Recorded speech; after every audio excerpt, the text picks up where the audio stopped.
안녕하세요. 한 학기 동안 교회론을 담당했던 강일 목사입니다. 오늘은 이제 그 강의를 모두 마감하고 시험을 치른 이후에 시험 문제지를 한번 풀어봄으로써 복습하는 과정과 또한 우리가 교회를 섬기는 중에 습득했던 그 지식과 또한 여러 가지 경험들이 도움이 될 수 있도록 하는 자리로 이 시간을 함께 나누기를 원합니다. 이제 우리가 풀었던 문제의 문항들을 하나씩 띄우면서 함께 살펴보는 그런 시간을 갖도록 하겠습니다. 먼저는 이제 다음 글을 읽고 그 설명이 맞으면 O, 틀리면 X표 하세요 하는 OX 문제를 좀 풀어보도록 하겠습니다. 먼저 1번 문항입니다. 교회의 권세의 원천은 예수 그리스도이시다. 교회의 권세의 원천이 어디로부터인가? 우리는 성경 말씀인 마태복음 16장 18절을 통해서 너는 베드로라, 내가 이 반석 위에 내 교회를 세우리니 은부의 권세가 이기지 못하리라 하셨던 주님의 말씀을 통해서 그 원천이 예수 그리스도라고 하는 사실을 깨닫게 되는 것입니다. 그래서 답은 O가 되겠습니다. 다음 문항입니다. 2번 교회와 국가와의 관계에 대하여 에레스터스는 국가지상론을 주장하였다 그랬습니다. 우리는 이 부분을 다룰 때에 교회지상론을 주장했던 부류가 있고 국가지상주의 그리고 상호 독립에 대한 내용을 주장하는 그러한 부류가 있다고 살펴보았습니다. 그래서 교회 지상주의에 대해서는 로만 캐토릭에서 주장을 했고 오늘 이 문항에 나온 대로 국가 지상주의에 대해서는 에레스터스가 그리고 상호 독립에 대한 내용은 개혁파가 주장을 했던 내용입니다. 그러므로 이 문제에 대한 답은 O가 되겠습니다. 다음 문항입니다. 3번 교회의 존재 이유 중 하나는 하나됨에 있다. 우리가 교회의 존재 이유를 살펴보았는데요. 그것을 네 가지로 살펴볼 때에 첫째로는 예배에 대하여 그리고 둘째로는 훈련에 대하여 셋째로는 증거에 대하여 그리고 넷째로는 하나됨에 대하여 우리가 살펴보았습니다. 그러니까 이 답은 물론 O가 되겠습니다. 다음 문항입니다. 4번 신약교회 명칭으로 시나고게는 공예배를 위하여 회집하는 건물을 의미한다. 우리는 구약교회의 명칭으로 우리가 살펴볼 때 카할과 예다라고 하는 단어를 살펴보았습니다. 그래서 하나님께서 택하신 족속, 하나님께서 택한 사람, 그들 집단을 가리켜서 카할이라 그랬고 그들이 모인 장소를 에다라 그런 표현을 썼습니다. 그런데 이것이 신약교회에 와서는 언어도 바뀌면서 이제 하나님께서 택한 사람들을 에클레시아, 주를 믿는 자들의 모임을 에클레시아라 부르고 그들이 모인 장소나 건물에 대한 의미로 회당이라 표현할 때는 시나고게라 하는 것을 사용했다고 그렇게 함께 나누었습니다. 그래서 이 문제에 대한 답은 O가 되겠습니다. 다음 문항입니다. 5번 1618년 도르트 회의에서는 칼빈파와 알미니안파의 분쟁을 종결하고 칼빈의 신조를 채택하여 도르트 신경을 제정하였다 그랬는데요. 이때에 칼빈파와 알미니안파가 분쟁이 심하였으므로 이 도르트 회의를 통해서 알미니안파를 추방하고 개혁교회가 자리잡고 안정하게 되는 그러한 계기가 되었던 것입니다.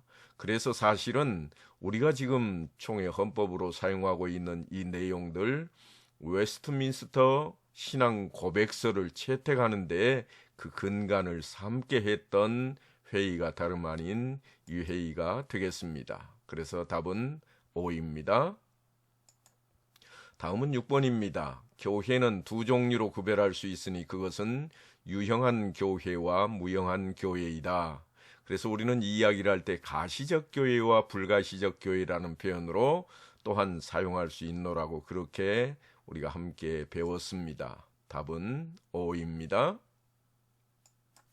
7번 소요리 문답 1번은 사람의 제일 되는 목적으로 하나님을 영화롭게 하는 것과 영원토록 그를 즐거워하는 것이라고 설명한다. 그렇습니다. 우리가 세례 받을 때부터 열심히 다루었던 소요리 문답 1번에 대한 내용은 사람이 제일 되는 목적이 하나님을 영화롭게 하는 것이요 또한 영원토록 그를 즐거워하는 것이라고 하는 것입니다. 그래서 답은 O가 되겠습니다. 다음 8번입니다. 교회의 권세 중 하나로 교리권은 질서 유지와 순결 유지에 그 의의가 있다. 이렇게 되어 있는데요. 우리가 교회의 권세에 대한 내용을 배울 때 교리권과 치리권 그리고 봉사권이 있다 그랬습니다. 교리권은 사실은 질서 유지와 순결 유지에 있는 것이 아니라 하나님 말씀을 지키고 또한 전파하는 데에 있습니다. 그러니까 말씀의 수호와 말씀의 전파의 교리권은 그 의의가 있고 오히려 질서 유지와 순결 유지는 다른 데 있지 아니하고 치리권에 있다 할 것입니다. 뿐만 아니라 봉사권은 병자와 환자를 이문하고 구제하는 일에 그 의의가 있을 것입니다. 그래서 답은 X가 됩니다. 다음 문항입니다.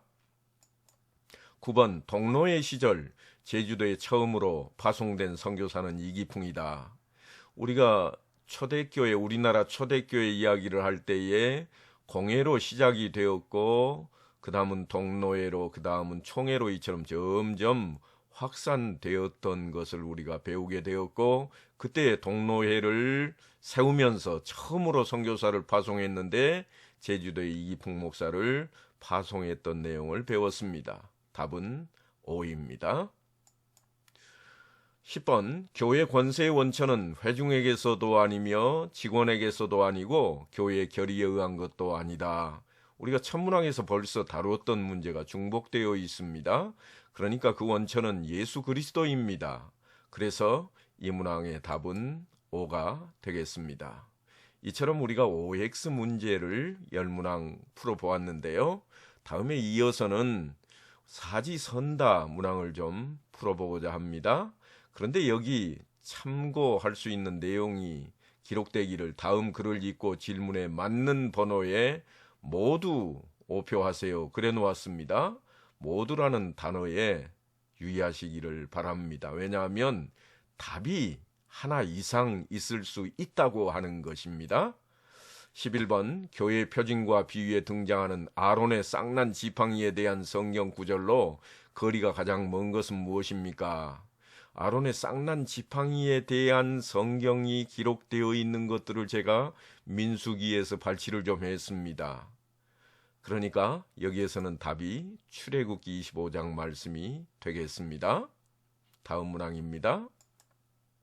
12번 교회를 구별하는 참된 표지로서 거리가 가장 먼 것은 무엇입니까? 교회의 표지 혹은 표징이라고 할 수 있는 것들을 이야기할 때 말씀 전파와 성례 거행 그리고 권징을 시행하는 일을 다루게 됩니다. 그래서 이 중에 가장 거리가 먼 것은 기도 생활이라 그렇게 말할 수 있을 것입니다. 물론 은혜의 방편으로서 우리가 다룰 때에는 말씀과 성례와 기도라 그렇게 말할 수 있습니다. 그러니까 이 두 가지가 서로 혼란이 되지 않도록 잘 정립을 했으면 좋겠습니다. 다음 문항입니다. 13번 현재 우리 교단의 칭호인 대한예수교 장로회는 언제부터 사용하였을까요? 대한예수교 장로회라고 하는 이 명칭을 언제부터 사용했는가 하는 것입니다. 처음 교회를 세울 때 공의회로 있을 때부터 시작인가 아니면 총회를 설립할 때인가 그렇지 않으면 총회가 설립되고 난 그 도중에 우리가 바꾸게 되었는가 하는 것인데요.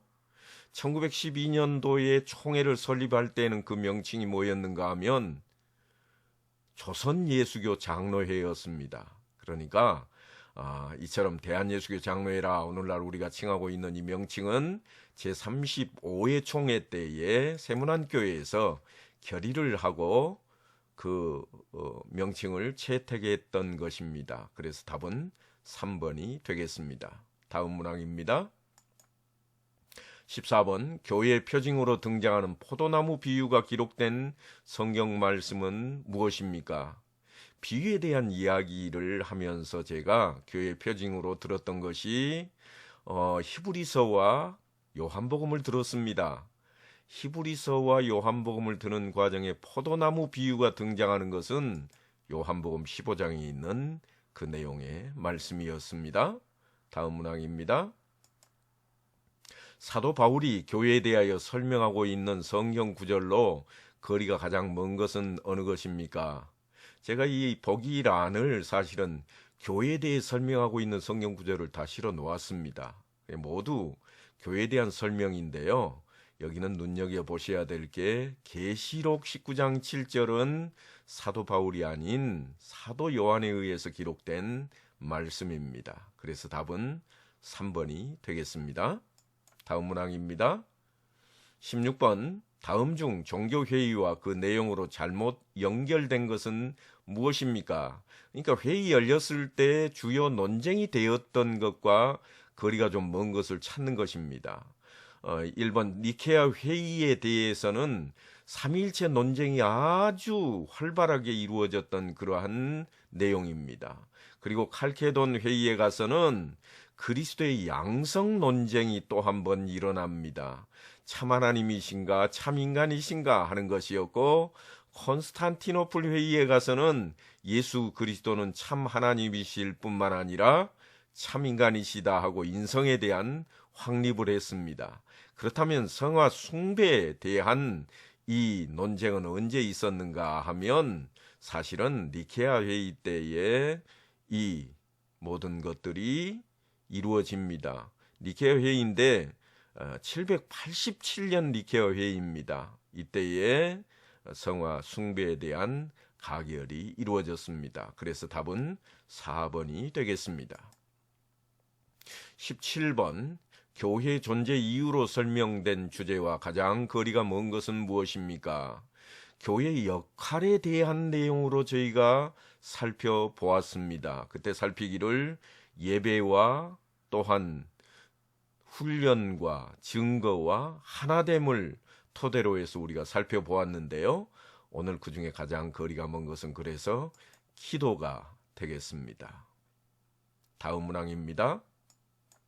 18번 다음 중 교회의 치리회가 아닌 것은 무엇인가? 치리회라고 하는 것이 무엇인가 하는 것을 우리는 배웠습니다. 그래서 치리회도 삼심제로 해서 이루어져 있는데 당회가 그 기본적인 치리회요, 중심적인 치리회는 노회가 되고 제일 상위의 치리회는 총회가 된다 그랬습니다. 그래서 답은 재직회가 되겠습니다. 다음 문항입니다. 19번 다음 중 우리가 그리스도의 신부됨을 강조한 성경 구절은 무엇입니까? 그리스도의 신부로서 갖추어야 할 조건들, 또한 나타내야 할 것들은 마태복음 25장 6절과 계시록 19장 7절에 기록을 해놓고 있습니다. 이 문항은 답이 둘로 되어 있습니다. 꼭 성경 구절들을 살펴보시고 확인들을 해주시면 좋겠습니다. 다음 문항입니다. 20번 다음 중 교회에 임시직으로 세운 직분은 무엇입니까? 우리가 항존직을 먼저 다뤘었는데요. 항존직은 목사와 장로 그리고 집사로 이루어진다 그랬습니다. 그리고 권사는 마치 항존적인 것처럼 종신직으로 일어나고 있지만 실제로는 임시직으로 세워진 직분입니다. 그것을 아시고 답을 하시면 되겠습니다. 답은 3번이 되겠습니다. 이제 다음 주제에 대해서 설명하세요 해놓고 사실은 교재에 기록된 내용들을 한 번 더 읽어보시고 기록하면서 우리가 복습하는 과정을 삼았으면 해서 이 문제를 출제를 좀 했습니다. 한번 살펴보시죠. 21번 교회란 무엇인지 기록하시오. 교회란 무엇인지 그 의에 대한 이야기입니다. 종류를 말하는 것이 아니고 특성을 말하는 것이 아니라 의에 대한 것입니다. 하나님 안에 택하심을 입은 구별된 자들의 모임으로 흔히 예수 그리스도를 구세주로 신앙을 고백하고 세례를 베풀어 함께 교제하는 신앙 공동체를 일컫는다. 이렇게 답을 할 수 있으면 아주 좋겠습니다. 다음입니다. 22번 교회의 예배의식에 대하여 간략하게 기록하시오. 우리가 오늘날 또 예배를 드리는 그 의식들이 있는데요. 그 순서들이 대체적으로 비슷하게 교회마다 시행을 합니다. 왜냐하면 그 예배의 의식조차도 우리가 미리 정해놓은 것들에 따라서 행할 수 있기 때문입니다. 중요한 것들로 우리가 골라놓은 내용을 보면 첫째로 기도, 둘째로 찬송, 셋째로 성경 낭독 혹은 성시 교독이라 그렇게 말할 수도 있겠습니다. 넷째로 성경 해석과 강도 혹은 설교라고 말할 수 있죠. 다섯째로 세례, 여섯째 성찬, 일곱째 금식과 감사. 주로 행사 때 짧게 우리가 특별히 행하는 일들이죠. 여덟째 성경 문답. 예전에는 요리 문답으로 오후 시간에 이 시간을 많이 할애했던 내용입니다. 오늘날도 교회들이 이 내용을 좀 많이 참고했으면 좋겠습니다. 아홉 번째 헌금, 열 번째 권징, 11번째 축복입니다. 그러니까 이 내용들이 반드시 예배 안에는 포함이 되어야 된다고 하는 것입니다. 다음 문항입니다. 23번 에베소서 4장 12절 말씀을 기록하시오. 우리가 교회의 구성원으로서 어떻게 그 자리를 찾고 행하게 할 것인가 하는 내용입니다. 그래서 성도를 온전하게 한다. 무엇을 통해서 하는가 하면 우리가 직분을 부여할 때에 이와 같이 해야 된다고 하는 거예요. 직분을 부여하는 이 일, 교회라고 하는 그 일을 행하는, 다시 말하면 권세가 되었든지 혹은 다른 교회에 충분한 해야 할 존재할 이유가 되었든지 먼저는 성도를 온전하게 하고 온전하게 된 이후에 그를 봉사의 일을 헌신하고 봉사할 수 있는 일을 맡기게 되고 그렇게 맡기게 됨으로써 머리가 그리스도이신 이 몸인 교회를 세우려고 하는 데 있다 하는 것입니다.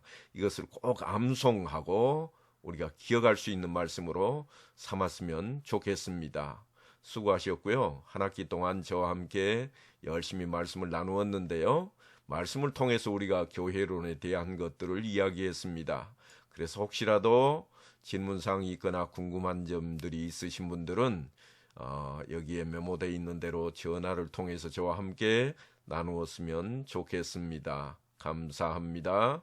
이제 우리는 이 모든 시간들을 통해서 복습까지 다 해보게 되었습니다. 우리 함께 기도하고 마치겠습니다. 사랑의 하나님 감사합니다. 한 학기 동안 우리와 함께 하셨사오니 감사합니다. 우리에게 허락하신 지식들을 통해서 지혜로 삼게 하시고 하나님께서 함께 하심으로 교회를 섬기는 일에 봉사하고 헌신하는 일에 우리에게 힘주시고 하나님의 능하심으로 채워주셔서 그 모든 일들을 통해 교회가 성장하고 또한 확장되는 일에 저희가 쓰임바 되게 하옵소서. 감사하고 축복하며 예수 그리스도 이름으로 기도하옵나이다. 아멘.